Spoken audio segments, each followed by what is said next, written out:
Então, Efésios, capítulo de número 1, e aí nós vamos ler a partir do verso 10, tá bom? Então, nós já falamos aqui de manhã, né? Falamos Efésios até o verso 10, e aí então nós vamos falar do verso 10 em diante, tá bom? Então, Efésios capítulo 1, lá no verso 10, diz assim: isto é, de fazer convergir em Cristo todas as coisas celestiais ou terrenas, na dispensação da plenitude dos tempos. Nele fomos também escolhidos, tendo sido predestinados conforme o plano daquele que faz todas as coisas, segundo o propósito da sua vontade, a fim de que nós, os que primeiro esperamos em Cristo, sejamos para o louvor da sua glória. Quando vocês ouviram e creram na palavra da verdade, o evangelho que os salvou, vocês foram selados em Cristo com o Espírito Santo da promessa, e é a garantia da nossa herança até a redenção daqueles que pertencem a Deus, para louvor da sua glória. Por esta razão, desde que ouvi falar da fé que vocês têm no Senhor Jesus e do amor que demonstram para com todos os santos, não deixo de dar graças por vocês, mencionando-os em minhas orações. Peço que o Deus de nosso Senhor Jesus Cristo, o glorioso Pai, lhes dê o espírito de sabedoria e de revelação no pleno conhecimento dele. Oro também para que os olhos do coração de vocês sejam iluminados, a fim de que vocês conheçam a esperança para a qual ele os chamou, as riquezas da gloriosa herança dele nos santos, e a incomparável grandeza do seu poder para conosco, os que cremos, conforme a atuação da sua poderosa força. Esse poder ele exerceu em Cristo, ressuscitando dos mortos e fazendo assentar-se à sua direita nas regiões celestiais, muito acima de todo governo e autoridade, poder e domínio, e de todo nome que se possa mencionar, não apenas nesta era, mas também na que há de vir. Deus colocou todas as coisas debaixo dos seus pés e o designou cabeça de todas as coisas para a igreja, que é o seu corpo, a plenitude daquele que enche todas as coisas em toda e qualquer circunstância. Amém. Vamos orar. Pai, santo é o teu nome, nós agradecemos e engrandecemos. Nós agradecemos e engrandecemos o teu santo e bendito nome. Que o Senhor abra a nossa mente, os nossos olhos, que o Senhor abra o nosso entendimento para ouvir mais uma vez a tua voz, em nome de Jesus. Amém. Amém. Infelizmente, eu não vou voltar àquilo que eu falei de manhã, não há tempo hábil para isso. Eu quero avançar com vocês, mas de manhã eu fiz um resumo e um panorama daquilo que acontece no livro de Efésios e por que acontece. Mas eu quero dizer que Efésios é um livro que no primeiro momento é difícil da gente ler, tem várias sentenças e várias coisas e várias frases, mas que quando a gente começa a ler e esmiuçar aquilo que Paulo está querendo dizer, nós começamos a ver quão grande e quão poderoso é o livro de Efésios para a gente hoje. E aquilo que Paulo está dizendo no primeiro capítulo, e eu quero ler com vocês de novo, é o seguinte, olha só, verso de número 9, diz assim: e nos revelou o mistério da sua vontade, de acordo com o seu bom propósito, que ele estabeleceu em Cristo. Então olha só, Paulo está dizendo coisas interessantes aqui. A primeira coisa interessante que ele está dizendo para a gente aqui é o seguinte: primeiro, que Deus tem um propósito. O que é um propósito? Propósito nada mais é do que uma direção. Então, nós podemos dizer que Deus tem um plano. Deus tem um projeto. E quando é que se dá o plano e quando é que se dá o projeto de Deus? Aonde foi que Deus bolou o plano e aonde é que foi que Deus bolou o projeto?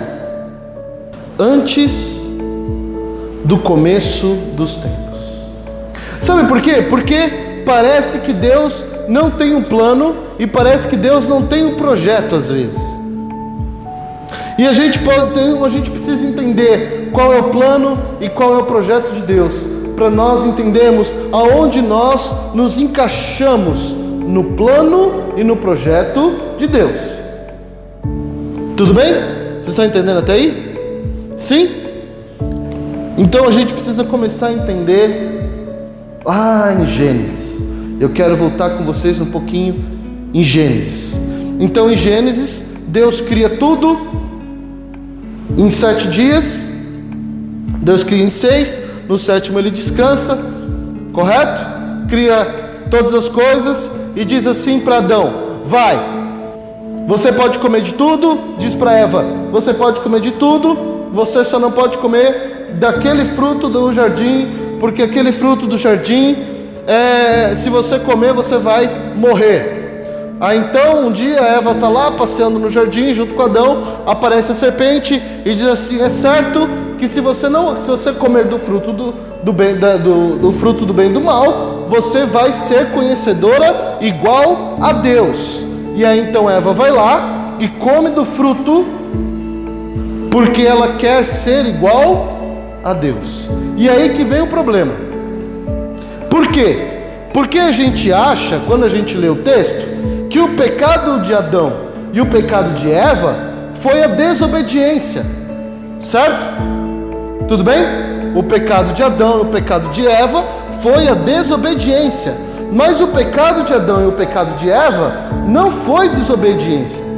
Vocês sabiam disso? Desobediência não é pecado, desobediência é consequência de pecado. Porque eu peco, eu me torno desobediente. Entende? Todos aqueles que pecam são automaticamente desobedientes. Então quando a gente fala assim com o menino: esse menino é desobediente, ele é desobediente? Não. O que ele é? Alguém que quebrou regras. Agora, por que Adão e Eva pecaram? Porque a serpente fala um negócio interessante para eles: se vocês comerem daquele fruto, vocês serão iguais a Deus. E o que Adão e o que Eva queria era ser igual a Deus. E porque eles queriam ser iguais a Deus, eles foram expulsos do paraíso. Vocês conhecem essa história? Parece com que história? Vocês conhecem alguém que queria ser igual a Deus e foi expulso de um lugar? Adão e Eva caíram na cobiça de querer ser igual a Deus. E aí então Deus expulsa eles, porque eles pecaram. E o pecado gera 3 separações. A primeira coisa que o pecado gera é a separação de Deus. Eu peco, e porque eu peco, eu me separo de Deus. Eles se separaram de Deus. Deus visitava eles no jardim, ia lá para o chá das 5. E Deus não faz mais isso. Eles se separam de Deus. Mas também eles se separam deles mesmos. A Bíblia diz que eles estavam nus e eles andavam nus, mas eles não se envergonhavam. Por que eles não se envergonhavam? porque eles tinham a pureza, eles eram transparentes um com o outro. A partir do momento que eles comem do fruto, eles se enxergam como nus e agora eles se envergonham. Por que eles se envergonham? Porque agora eles estão separados. Então a gente se separa de Deus, a gente se separa do próximo, a gente se separa um do outro, mas nós também nos separamos da natureza. Eles foram expulsos do paraíso e agora o homem, que podia pegar o fruto que quisesse e comer, não tem nenhum problema, agora ele vai ter que suar. Do suor do seu rosto comerás. E aí então a gente olha para esse texto e a gente pensa assim: nossa, e agora, Deus? O que Deus vai fazer? A gente olha para esse texto e acha que Deus foi pego desprevenido, como se Deus não já soubesse que o ser humano iria cair, que o ser humano iria pecar, como se Deus já não soubesse que isso iria acontecer.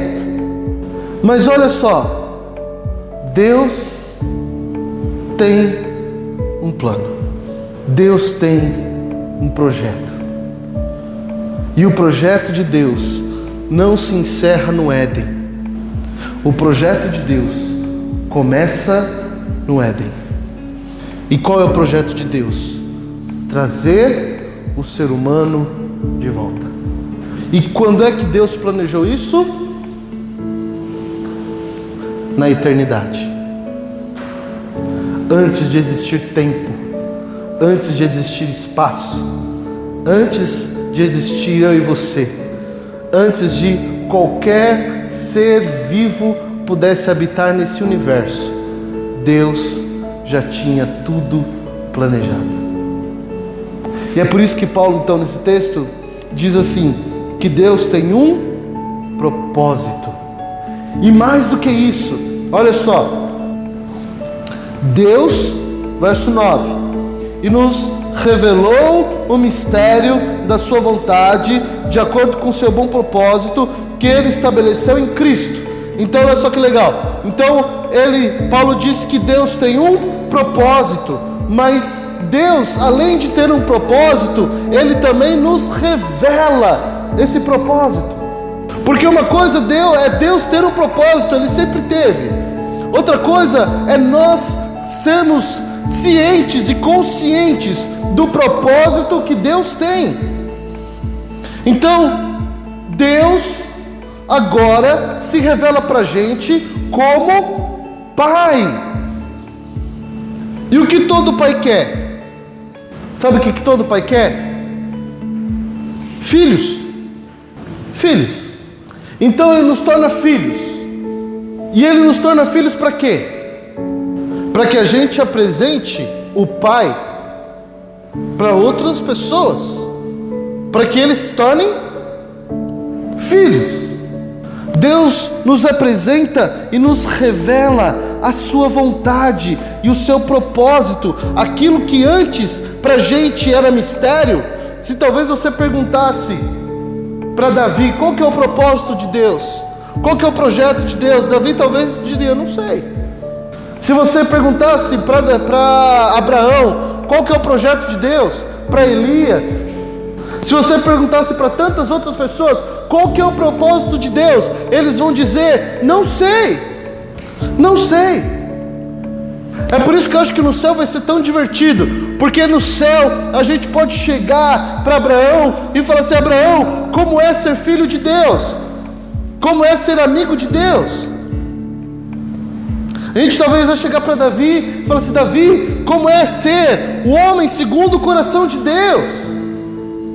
A gente vai chegar para Elias e falar assim, Elias, como é que é você orar e você ver o fogo descer do céu e consumir as coisas? E talvez eles olhem para a gente e falem assim, como é vocês conhecerem o propósito de Deus? Como é vocês viverem uma vida sabendo o que Deus quer fazer? Porque nenhum deles sabia. Então Deus mandava e eles faziam. Mas nós, Deus manda a gente fazer e a gente sabe por que Deus está mandando a gente fazer. A gente não faz só por obediência. Agora a gente faz por amor. Porque a gente ama. E essa é a diferença. E aí então a gente continua. Lá no verso 10 diz assim: isto é, de fazer convergir em Cristo todas as coisas celestiais ou terrenas na dispensação da plenitude dos tempos. Qual que é o propósito de Deus? Qual que é o plano de Deus? Deus tem um plano. Deus tem um plano. E basicamente o plano é resgatar a humanidade. E como é que Deus vai resgatar a humanidade? Lembra? Nós somos separados de Deus, nós somos separados do próximo, nós somos separados da natureza. E Deus quer fazer com que a gente se una a Deus, Deus quer fazer com que a gente se una ao próximo, e Deus quer fazer com que a gente se una à natureza. Como Deus vai fazer isso? Então Deus suscita para si, na verdade Ele levanta para nós Cristo, que é o nosso Senhor e o nosso Salvador. E aí Paulo diz aqui que todas as coisas convergem, ou seja, todas as coisas apontam para quem? Para Cristo. Então, a primeira coisa que a gente tem que entender é que não tem a ver com quem eu sou, mas tem a ver com quem Cristo é. Nós precisamos viver uma vida que aponte para Cristo, que converge em Cristo. A Bíblia diz, palavras de Jesus, né? Lá em João: eu sou o caminho, a verdade e a vida. Ninguém vem ao Pai senão por mim. Então, se você quer que o seu filho ande no caminho certo, você precisa convergir o seu filho para Cristo. Se você quer que o seu esposo tenha uma experiência com Cristo, você precisa convergir ele para Cristo. Você precisa apontar o caminho. E como é que você aponta o caminho? Indo em direção a Cristo. Porque não tem a ver com aquilo que eu sou, não tem a ver com aquilo que eu penso, não tem a ver com aquilo que eu acho, não tem a ver com aquilo que eu vivo, mas tem a ver com quem Cristo é na minha vida, com quem Cristo é em mim. Então eu preciso ser menos para que Cristo seja mais. Seja mais. É por isso que Jesus é o nome sobre todo nome.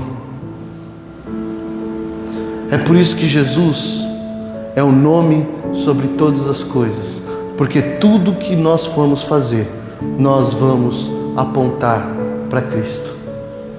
Lá em Apocalipse diz que todo joelho se dobrará e toda língua confessará que Jesus Cristo é isso. Quando a Bíblia diz que todo joelho se dobrará, ele está dizendo que quais joelhos se dobrarão? Todos. Todos. Certo? De Hitler a Madre Teresa de Calcutá, do Alexandre Grande ao Zé que tem a barbearia perto da nossa casa. Todos eles dobrarão o seu joelho e confessarão que Cristo é o Senhor. Agora, você prefere dobrar o seu joelho quando você vê Cristo sentado no trono, ou você prefere dobrar o seu joelho agora e confessar agora que Cristo é o Senhor? Se de toda forma eu vou dobrar o meu joelho, e se de toda forma eu vou confessar que Cristo é o Senhor, muito melhor é fazer isso agora. Muito melhor é seguir o caminho agora. Muito melhor é obedecer agora.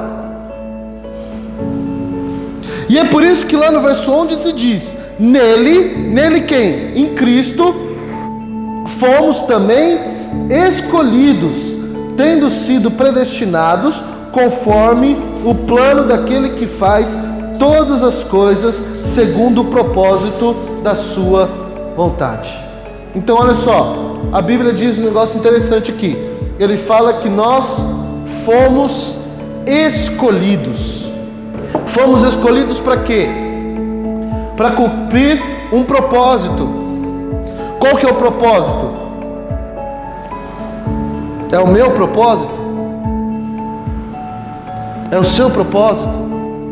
Não, nós fomos escolhidos em Cristo para cumprir o propósito de Cristo, para cumprir o propósito de Deus. Então olha só, Deus poderia ter feito um monte de coisas com a humanidade. Deus poderia ter nos destruído. Deus poderia ter nos escravizado. Deus poderia ter tirado de nós o nosso pensamento, a nossa liberdade. Deus poderia ter tirado de nós um monte de coisa, mas Ele nos escolhe como participantes da sua obra. Deus poderia fazer tudo sozinho, mas Ele escolhe eu e você para sermos co-participantes do seu propósito, co-participantes da sua obra, co-participantes do seu plano. E às vezes a gente se sente fraco, né? Deus não me ama. Deus não me escuta. Deus não gosta de mim. Não. Ao contrário, Deus te escolheu para fazer a obra dele. Quer honra maior do que essa? A pessoa mais importante do universo, que está fora do tempo e do espaço, te escolheu para fazer e cumprir a obra dele. Quer coisa mais importante que essa? Olha só, lá no verso 14, vamos ler do verso 13. Quando vocês ouviram e creram na palavra da verdade, o evangelho que os salvou, vocês foram selados em Cristo com o Espírito Santo da promessa, que é a garantia da nossa herança até a redenção daqueles que pertencem a Deus, para o louvor da sua glória. Ou seja, nós fomos selados pelo Espírito Santo. E essa é a garantia que nós vamos receber a herança que nos está reservada. A herança de Deus que nos está reservada. Qual é a herança que nos está reservada? Verso 19, olha lá. A incomparável grandeza do seu poder para conosco, os que cremos, conforme a atuação da sua poderosa força. Verso 20, esse poder ele exerceu em Cristo, ressuscitando dos mortos e fazendo assentar-se à sua direita nas regiões celestiais. Então, para que Deus nos sela com o Espírito Santo? Qual é a herança que nós temos da parte de Deus? Então, Deus garante que primeiro nós vamos ser ressurretos.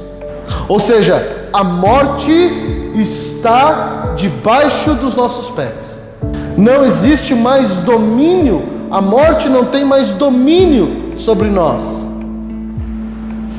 E sabe por que a morte não tem mais domínio sobre nós?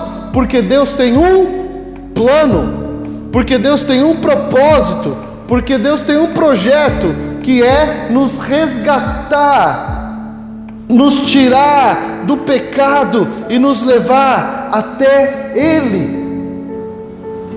E mais, Ele diz que nós vamos nos assentar junto com Cristo. Nós vamos estar juntos com Cristo.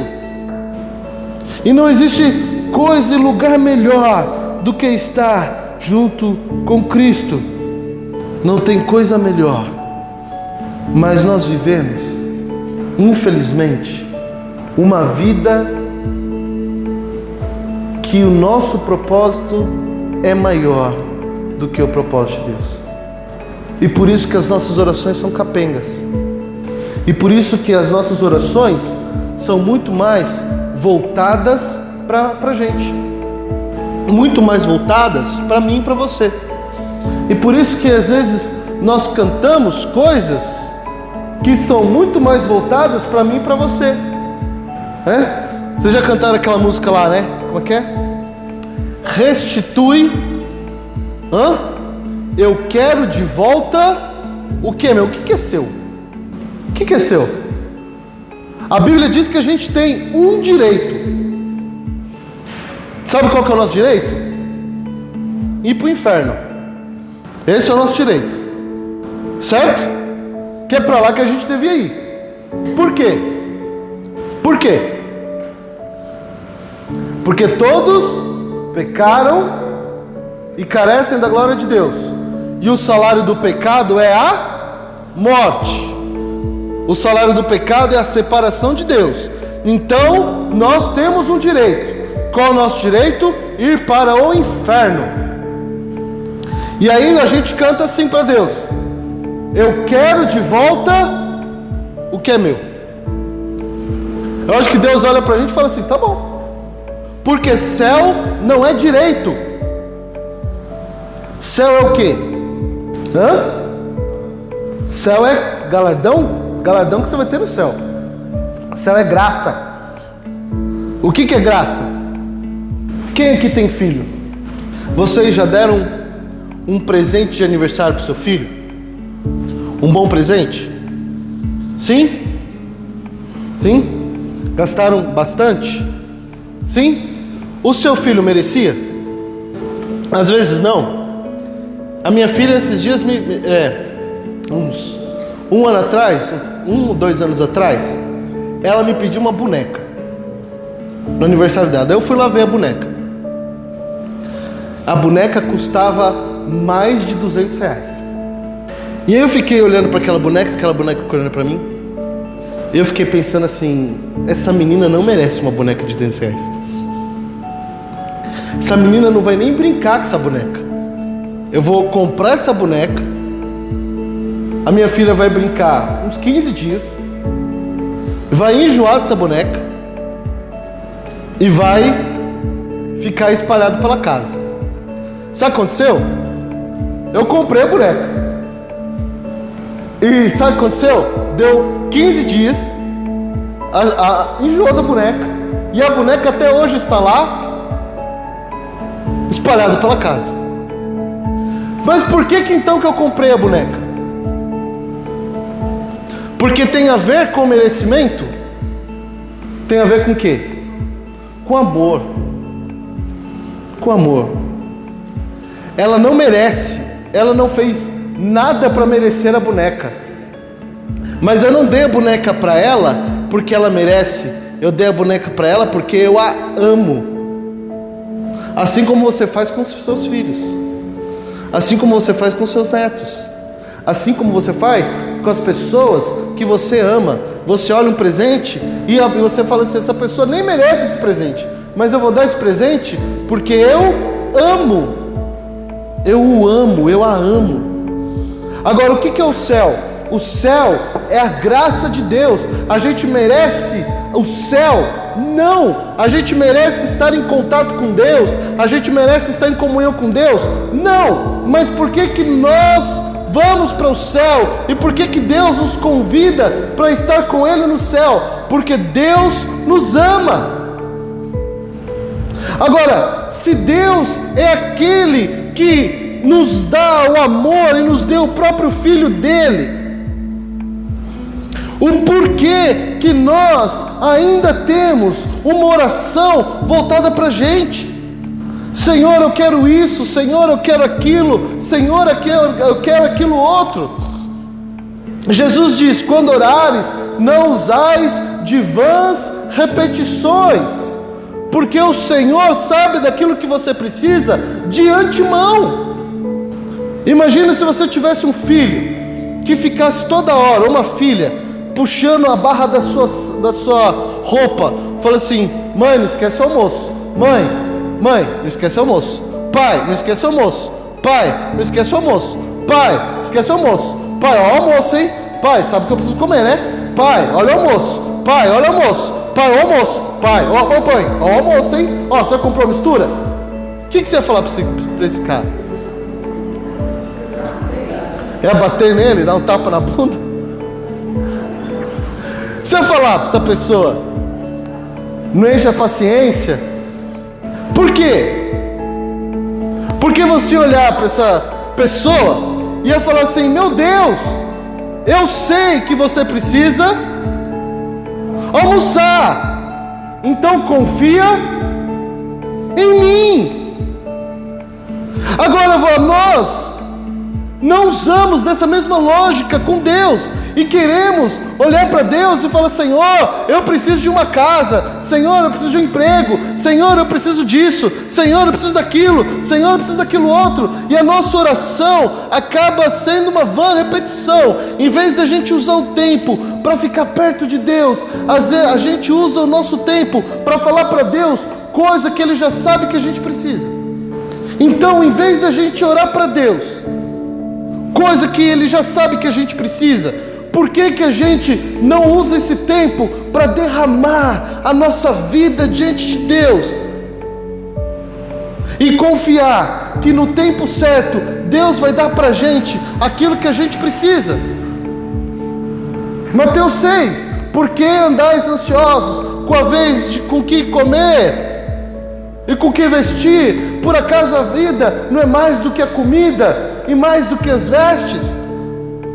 Olhem para as aves do céu, olhem para os lírios do campo. O Senhor nos sustenta cada um deles. Quanto mais o seu Pai Celestial os sustentará. Por isso vos digo: buscai, pois, em primeiro lugar o reino de Deus e a sua justiça, e as demais coisas vos serão acrescentadas. Sabe por que a gente vive pedindo coisa pra gente nas nossas orações? Porque a gente ainda não entende que Deus tem um plano. A gente ainda não entende que Deus tem um propósito, que Deus tem um projeto, e o que nós queremos é que Deus faça nos nossos planos, os nossos projetos e os nossos propósitos. E o que Deus está falando é: esquece o seu plano, esquece o seu projeto, esquece o seu propósito e se engaje no meu plano, se engaje no meu projeto, se engaje no meu propósito. Esqueça o que você quer e queira aquilo que eu quero. E o mais,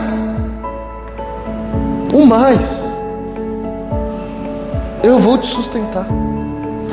No mais, eu vou ser com você.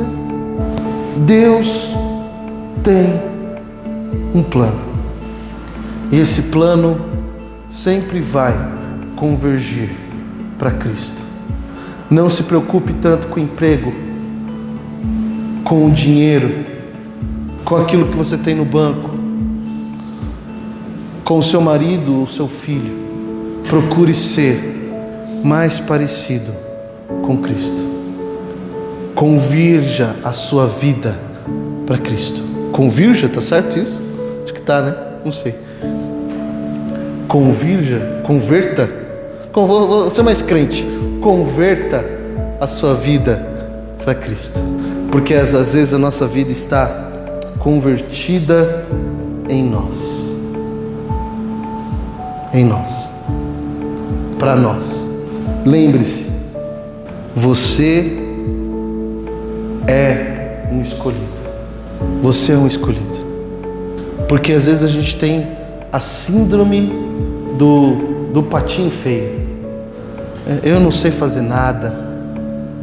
Eu não sou bom em nada. Eu não faço nada. Mas quem disse que você precisa ser bom em fazer alguma coisa? Você precisa entender que Deus te escolheu. E só por você ser escolhido,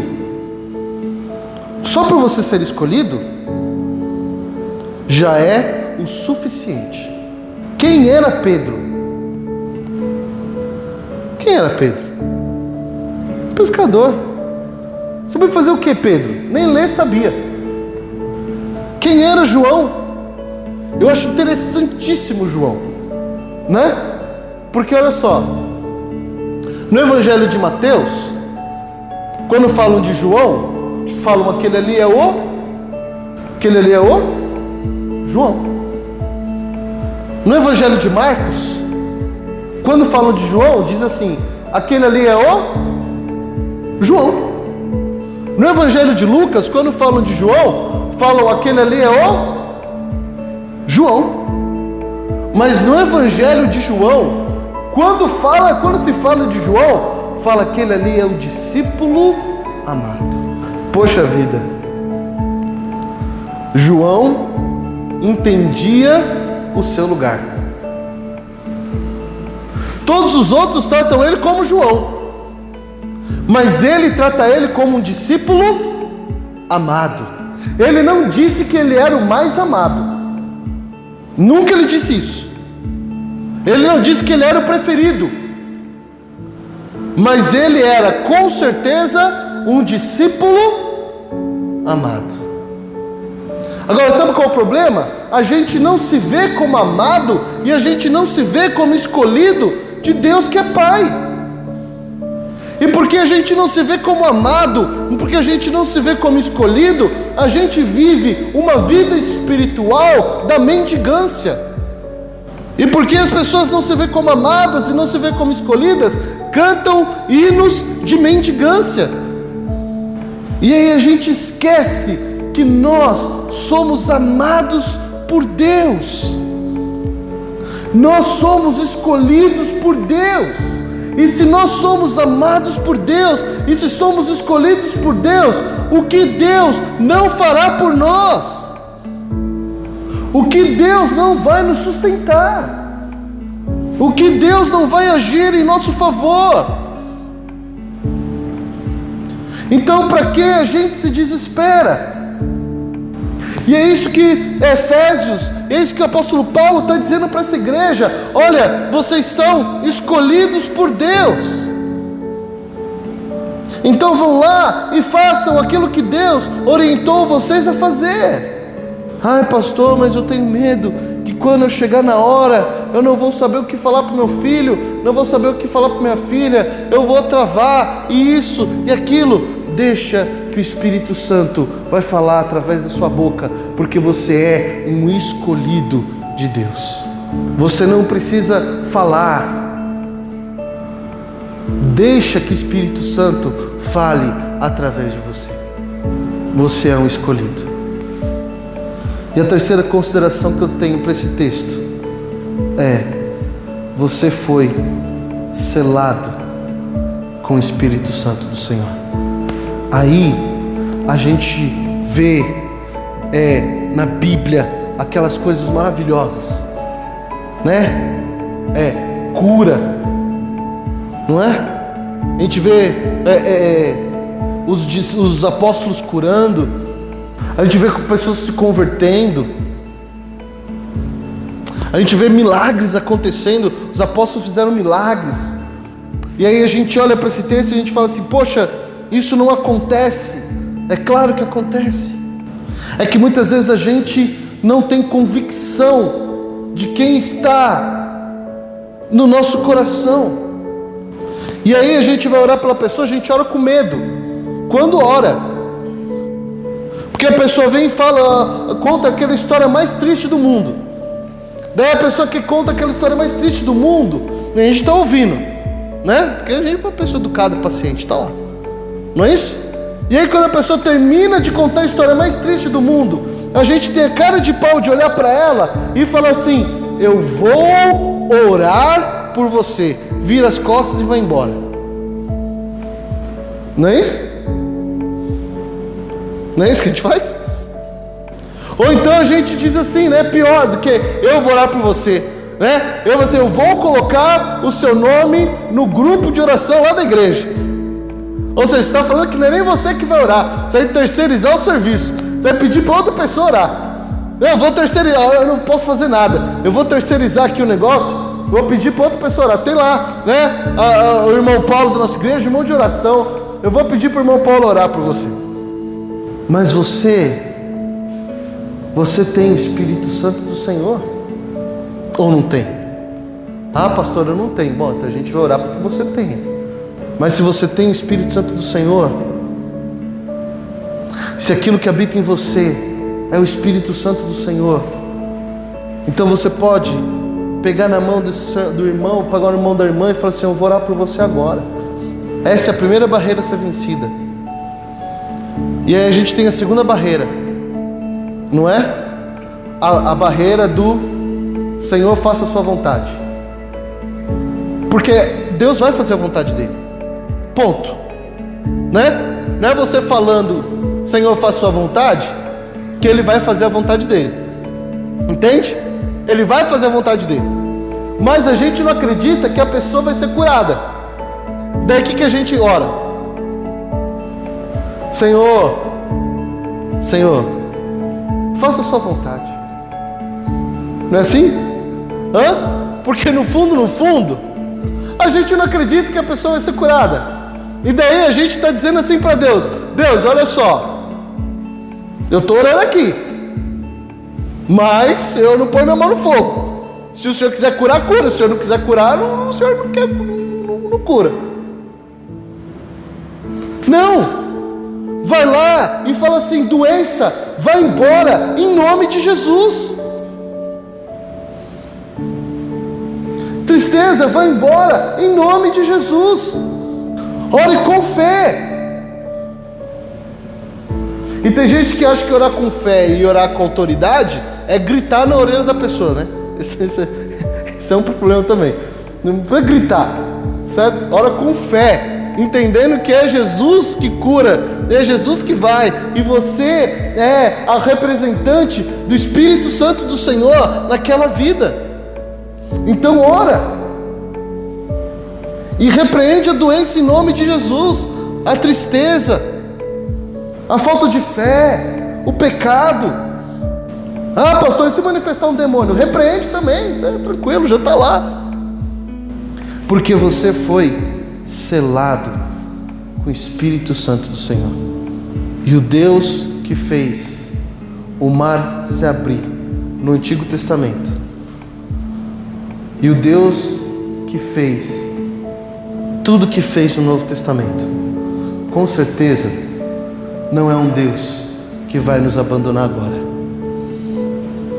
Não é um Deus que vai deixar de fazer menos. Ao contrário, é um Deus que fará mais. Jesus diz que os seus discípulos iriam fazer obras maiores do que Ele. Então, se eu e você somos discípulos do Senhor, nós temos e precisamos da convicção que vamos fazer obras maiores que Jesus. Em outros momentos, a Bíblia diz que os sinais seguirão aqueles que creem. Qual é o sinal na sua vida que prova que você crê? Qual é o sinal na sua vida que prova que você foi selado com o Espírito Santo do Senhor? Precisa haver. Tem que haver. Então, Deus tem um plano. Deus tem um projeto. Esse projeto é nos reconciliar com Ele, nos reconciliar com o nosso próximo e nos reconciliar com a natureza. Tudo bem? Como é que ele vai fazer isso? Através de Cristo. Nós precisamos convergir para Cristo. Como é que a gente converge para Cristo? O nosso propósito tem que ser Cristo. O nosso propósito tem que ser o projeto de Cristo. Tira o seu projeto, tira o seu eu e segue a Cristo. Tudo bem? Tudo bem? Estão entendendo até aqui? Sim? Nós temos que nos entender, nós temos que mudar a nossa mente para que nós sejamos agora o quê? Filhos e não servos. Romanos diz muito bem sobre isso, né? Transformai a vossa mente. Nós precisamos ser transformados e precisamos entender que nós somos filhos, nós somos escolhidos de Deus. E a segunda coisa é que nós temos selado em nós o selo do Espírito Santo. Nós temos em nós o Espírito Santo. Para quê? Para motivar, capacitar, para que outras pessoas conheçam a Cristo. Como é que isso vai se dar?